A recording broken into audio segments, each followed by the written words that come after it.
नमस्कार मित्रांनो, आज 28 मे 2026 सकाळचे 8:35 झालेले आहेत. या देशामध्ये घोटाळा किंवा घोटाळेबाज हे काही नवीन नाही आहे, पण त्यामुळे पूर्ण संस्था, जसं की हर्षद मेहतामुळे शेअर बाजार बंद पडला नाही, चारा घोटाळ्यामुळे राजकारण बंद पडलेलं नाही, ब्ला ब्ला ब्ला. लक्षात आलं का?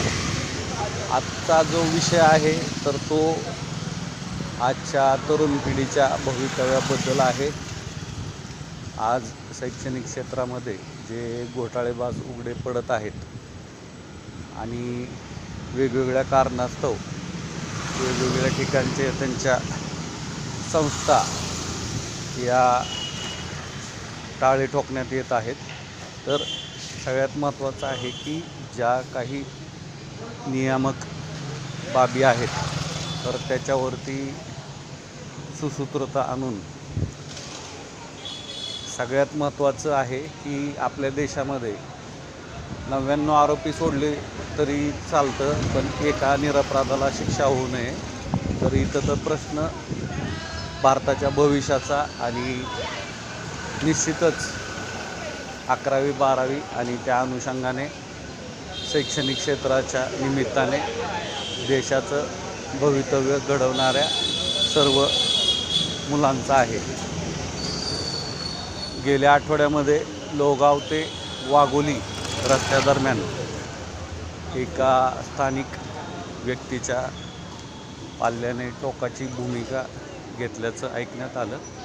तर याला जिम्मेदार अगदी NTA असेल, केंद्रीय शैक्षणिक विभाग असेल आणि एकंदरीतच केंद्र आणि राज्य सरकारचं फेल्युअर, म्हणजे काय म्हणतो, अपयश असेल.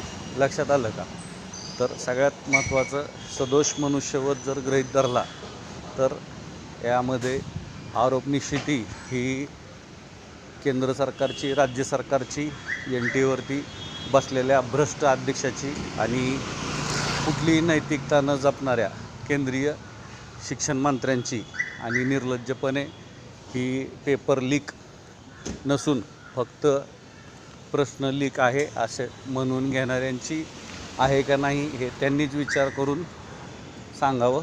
दर्शकांना विनंती आहे, कमेंट ओपन आहेत, कमेंट करायला विसरू नका. हा प्रश्न फक्त ह्या पिढीचा आहे. लक्षात आलं का?